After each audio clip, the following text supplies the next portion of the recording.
Chapter 8 Spirituality. Long lost cousins. Do not judge so that you will not be judged. For in the way you judge, you will be judged. And by your stand of measure, it will be measured to you. Matthew 7:1-2. Whenever I read the biblical passage, I am reminded of a similar philosophy in the Buddhist tradition called the law of karma. As many people know, it is the law of cause and effect, often described succinctly in the West as you reap what you sow, or what goes around comes around. It is a wonderful admonition and compels us to examine the consequences of our thought, speech, and behavior. Although I am a Buddhist, I have been deeply influenced by many passages in the Bible. The first time I picked up the Bible for serious study was in college. For my comparative religion class, I learned about the history of Christianity and analyzed various biblical lessons, and soon I began to open my heart to it. I realized that truth is not the exclusive property of any one religion. It has a universal quality that allows people of different religious traditions to recognize and respect it. About 2 years ago, I had a unique opportunity to visit a rural French village called Thais in eastern Burgundy, along with elder monks from my Buddhist order. It is an ecumenical Christian monastic community where monastic brothers live according to the Bible. Thais is famous as a Christian pilgrimage site, each year attracting more than 100,000 young adults from all over the world. The pilgrims usually spend several days in the community while participating in morning, midday, and evening prayers, as well as quiet reflection and small group discussions. I was already familiar with the Thais community's soul-stirring chants and was looking forward to attending their wonderful prayer. When we arrived at beautiful Thais, the brothers came out and greeted us warmly. Clad in white robes, they had gentle smiles and a peaceful presence, almost as if they were angels incarnated. Our light grey monastic robes looked quite similar to their white ones, and it was as if we had become one large family. The brothers gave us a tour of the community and to officially welcome us chanted Confitemi Domino, one of the most beautiful songs I have heard in my life. We were invited to their living quarters and had a nice chat followed by midday prayers in the Church of Reconciliation. The more time we spent in Thais, the more I could see the similarities to Buddhist monastic living. The brothers spent hours in silent prayers as a way to turn their attention to God within, not unlike our silent meditation practice. Another similarity was that the brothers wore a ring to signify their vows to God. Monks from my order wear a small incense burn on our left arm when we receive our full precepts. Some may think that life in such a community is repressed, strict, and difficult, but that is not the case. A monastic life is characterized by simple beauty and unexpected joy. Monks find happiness in things that may seem trivial to those who pursue the material trappings of success. Watching the seasons change, the blossoming of the magnolias, the dazzling fall foliage, the first snowfall brings indescribable joy and gratitude. A simple meal made with fresh ingredients from the nearby mountains is a source of great contentment. Because our monastic brothers are our friends, teachers, and family, we are never lonely. At lunch we were presented to our complete surprise with kimchi. We were told that the brothers had gathered a few days before our arrival to make it themselves. We were so moved by their hospitality and did not know how to reciprocate. Although we were from a difficult religion and country, they welcomed us with consideration and love.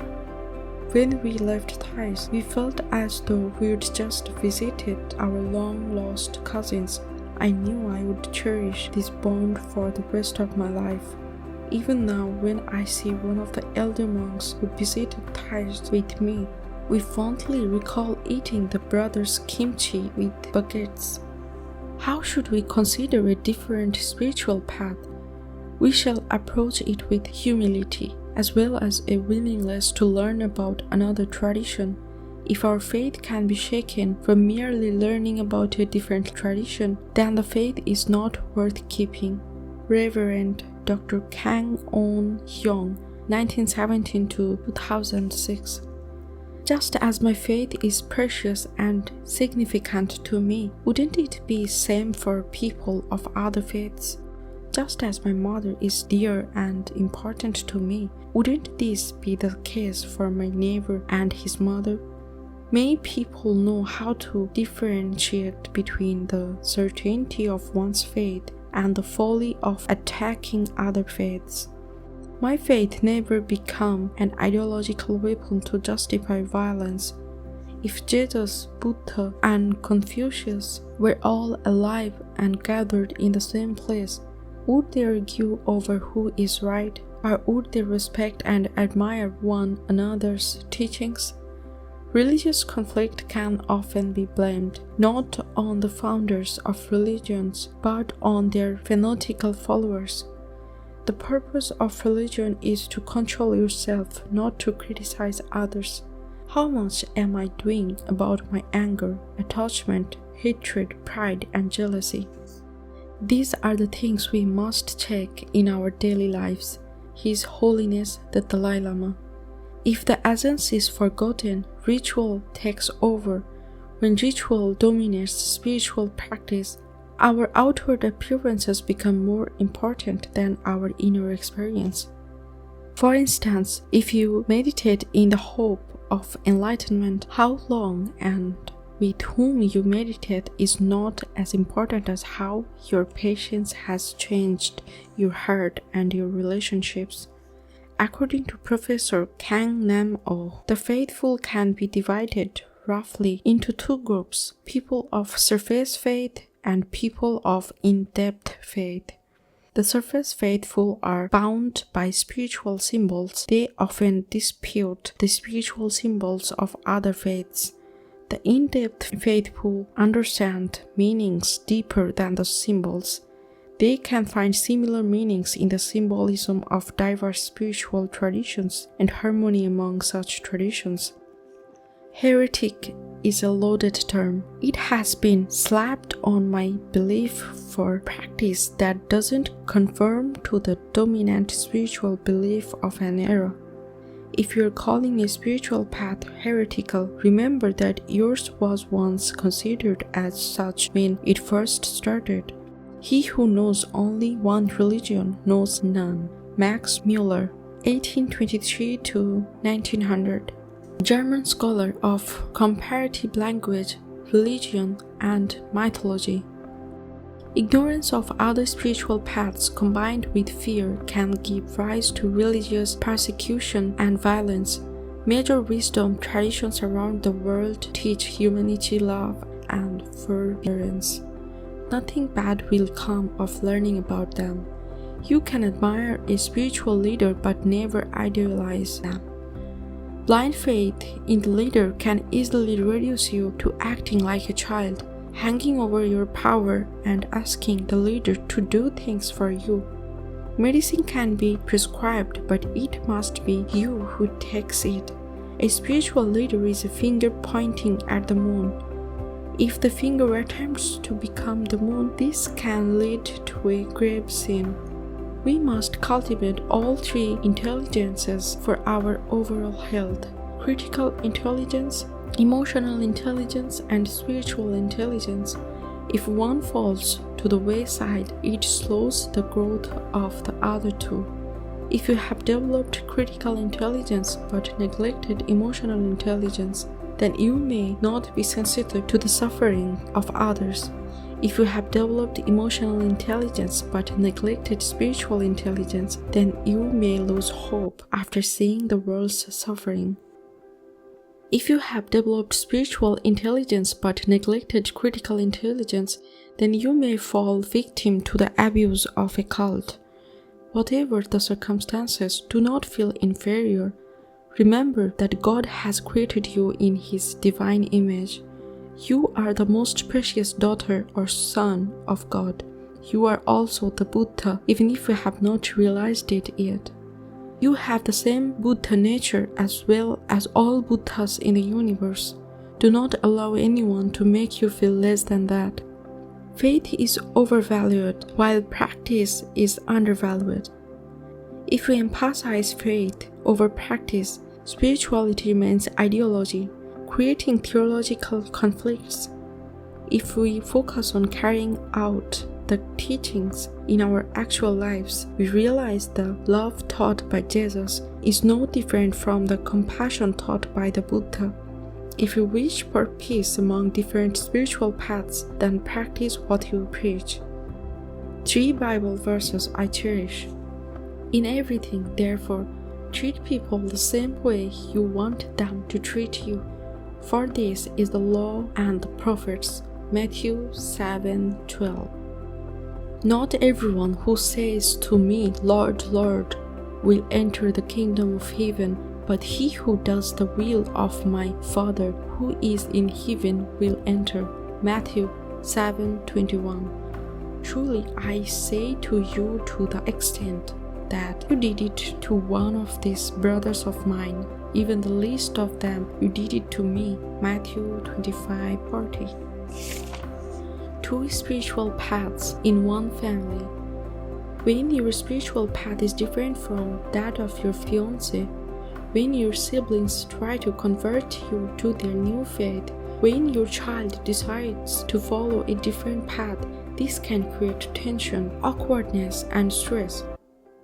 Disagreements and arguments can erupt, and all of a sudden you find yourself negotiating how to carry out a funeral, wedding, religious holiday.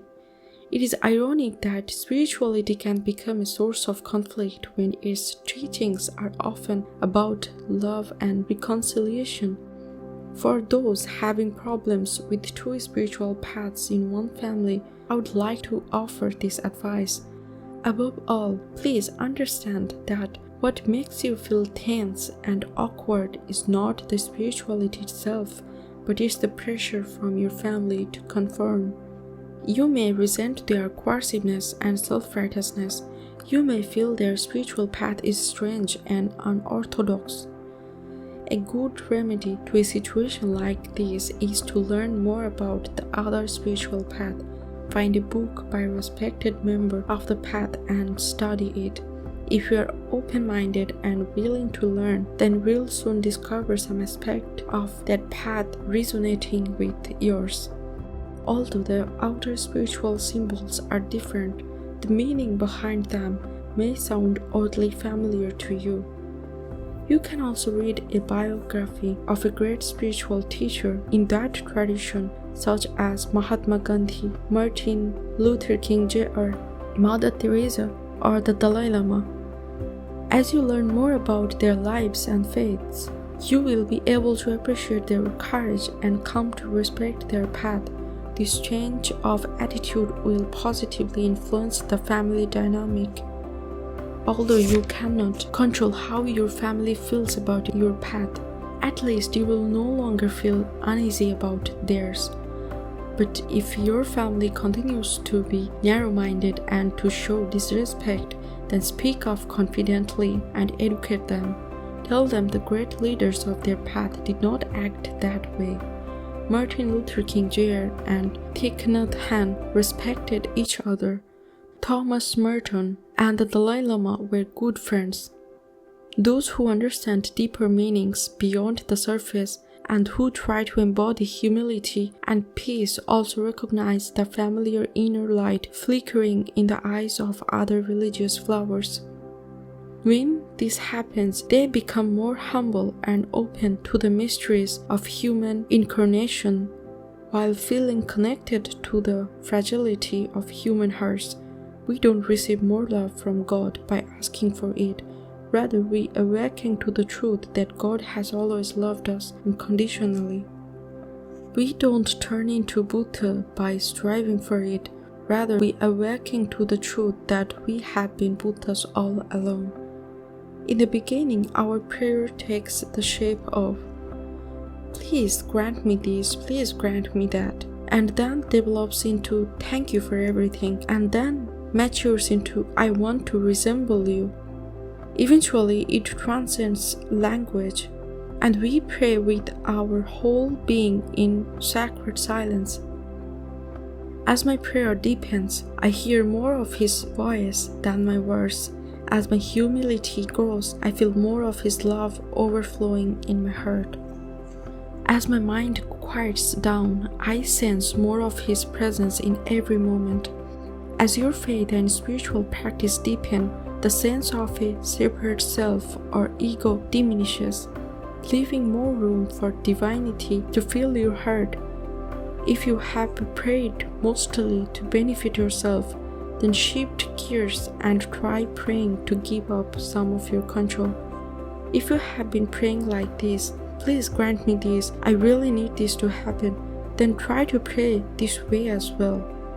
Enlarge my heart to hold and accept things I cannot.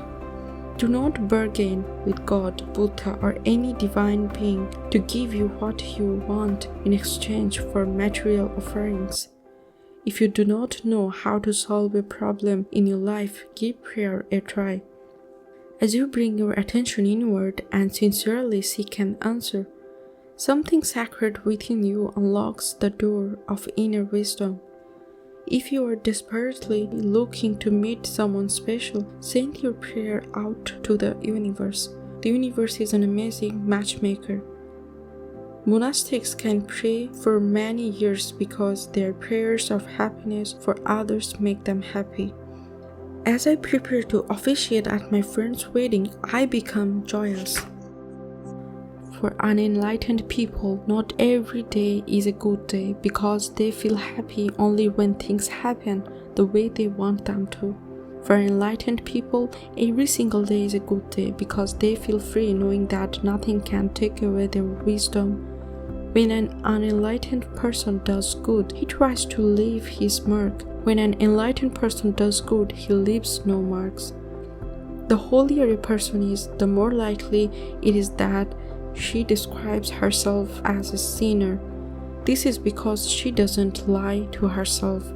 The saints are what they are, not because their sanctity makes them admirable to others, but because the gift of sainthood makes it possible for them to admire everybody else. Thomas Merton. Clergy and teachers tend to be verbose, and older clergy and teachers even more so.